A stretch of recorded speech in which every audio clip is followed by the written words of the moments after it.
So ayan, katatapos lang ng work natin and medyo haggard tayo ngayon. Although yung trabaho ko nasa office lang naman ako today, naka ano lang ako, kumbaga gumagawa lang ako ng mga computer stuff.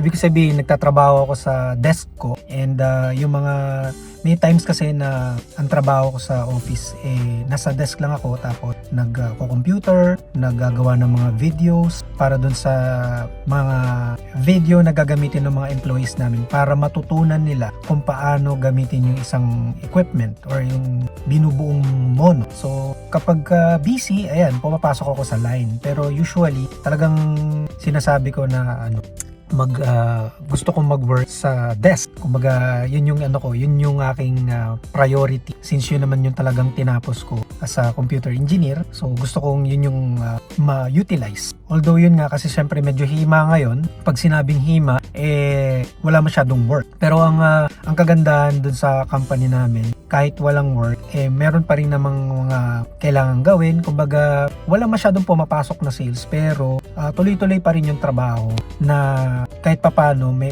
ginagawa pa. So, ito yung typical Friday namin after kung umuwi galing work, dumadaan ako dito sa Family Mart. Pero actually, usually, halos everyday dumadaan ako sa Family Mart para lang bumili ng something na kakainin ko at saka kakainin ng family. So, ayan, samahan nyo ako. Papakita ko sa inyo yung typical days namin dito sa Japan. Kung gusto nyong tumira, mamuhay, magtrabaho, magpaaral ng anak dito sa Japan, sundan nyo aming vlogs dito sa Gaijin World. Ayan, papakita ko sa inyo yung normal na pamumuhay namin dito sa Japan. So ayan, muna tayo, mag-park. And pasok muna tayo dito sa Family Mart. Pasok tayo sa Family Mart at mag-withdraw.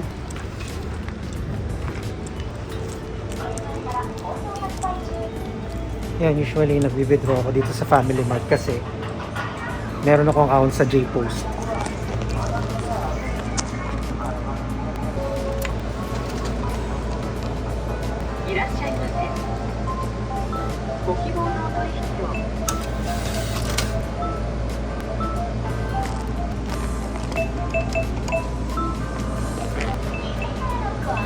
Withdraw muna tayo ng isang lapad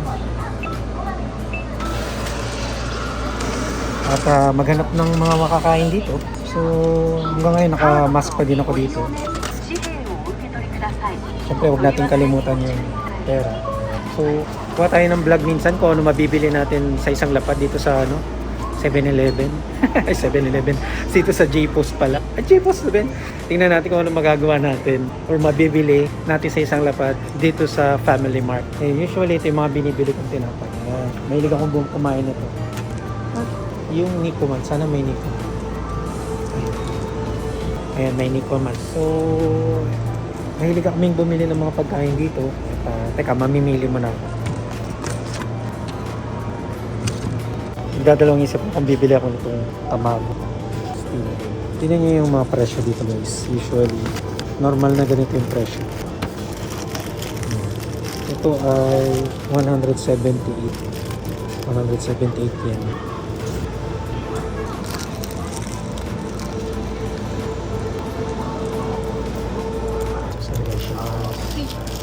Ako, ito na nito mag-irrigation.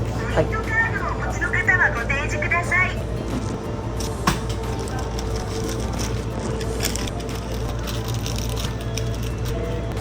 Ay.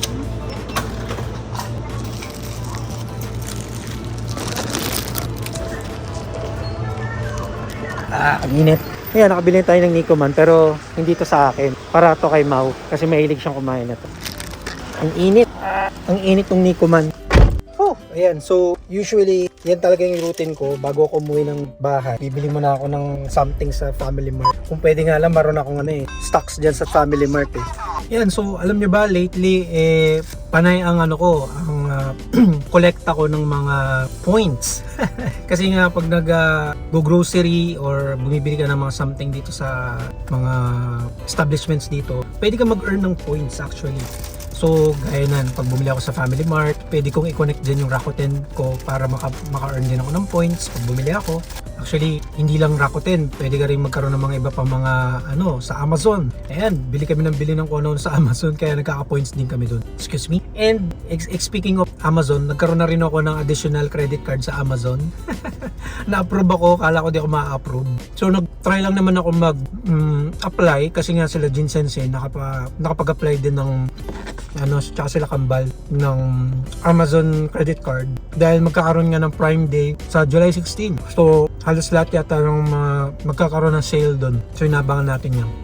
Halos lahat ng mga gamit namin sa bago naming nilipatang bahay either sa Amazon binili o kaya sa yung mga malapit na establishments dito sa Kinds, kung saan. So hindi pa tayo nakakapag home tour sa amin kasi medyo makalat pa, hindi pa ganun maayos. Pero masaya kami kahit na kakaunti na lang kami ngayon. Siyempre alam ko mas masaya noon dahil madami kami, kasama sila Kambal. Tapos lagi kaming magkakasama. Ngayon medyo kumonti na lang kami, 4 na lang kami sa bagong bahay. So ayun, yung pagiging namin ngayon, independent namin, mas tahimik yung buhay kasi nga kami lang naman. Tapos although hindi naman kami masyadong malayo doon sa mga dati naming kasama kila Kambal, nagkikita-kita pa rin kami. Katulad niyan, Friday. So magkikita kami, doon kami kakain sa bahay sa dati namin tinitirahan. And pag may time at maayos na yung bahay, magkakaroon din ako ng video, papakita ko sa inyo para may idea kayo kung ano yung feeling ng mamuhay dito sa Japan independent. So yung bahay na yan na tinitirahan namin ngayon, inuupahan ko yan. Nakapangalan na sa akin diretso. So parang mga 3 months ago or 2 months ago, nag-try ako maghanap ng apartment. Hindi apartment pa. Ayoko nang lumipat or tumira sa apartment, kaya ang hinanap ko, bahay. Nag-try ako maghanap ng bahay kung pwede akong mag-rent ng bahay. Magkaiba kasi dito sa Japan kasi, usually talaga nire-renta dito, apartment. Pag sinabi mo apartment, nasa isang building kayo, tapos parang isang division, yung pader lang ang pagitan, tapos magkakaibang ano bang tawag datin dyan sa Pilipinas? Townhouse ba yan? Hindi. Pag townhouse ka, diba, townhouse ba yan? Basta isa siya mahabang building, tapos may iba-ibang mga rooms. Pag mas malalaki yung building, mas matataas, ang tawag na doon is mansion yun.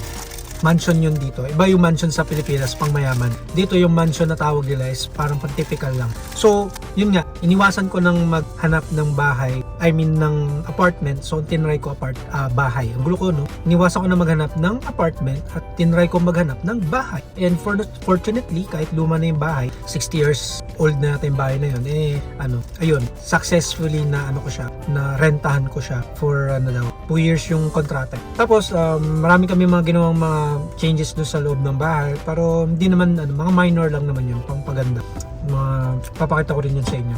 So yun, gusto ko sa mga nanonood dito na interested mamuhay, magtrabaho, magpaaral ng anak, ay manood kayo sa amin dito sa Gaijin World. Ewan kung gusto niyo ng ganitong raw talaga, diba? Yung halos hindi ko ni-edit. Kasi usually napaka-tedious or napaka-hirap ng yung pag nag-upload ako, talaga pinapaganda ko rin naman kasi maraming editing. Busy din ako sa work. So, nabanggit ko nga kanina, diba, nabanggit ko na ba, na dahil yung medyo nagmamahala na yung mga presyo ng mga bilihin dito sa Japan, yung mga ultimong mga points na ma-earn mo sa Rakuten, sa Amazon, talagang pinapatulan namin yan. Kasi sayang medyo bagsak ang economy ng Japan ngayon, di ba? So, kabaligtaran nun is mataas ang presyo ng bilihin. Kaya, isa doon, nag-avail kami ng Amazon and hindi ko pinopromote yung Amazon hindi siya sponsor dito. Sinasabi ko na sa inyo na nakakuha ko ng bagong credit card sa Amazon. At manage your credit card, guys. 3 na yung credit card ngayon. 3 na yung credit card ko ngayon. Medyo this month, magbabayad na agad ako ng 15 lapat dahil nandun sa credit card.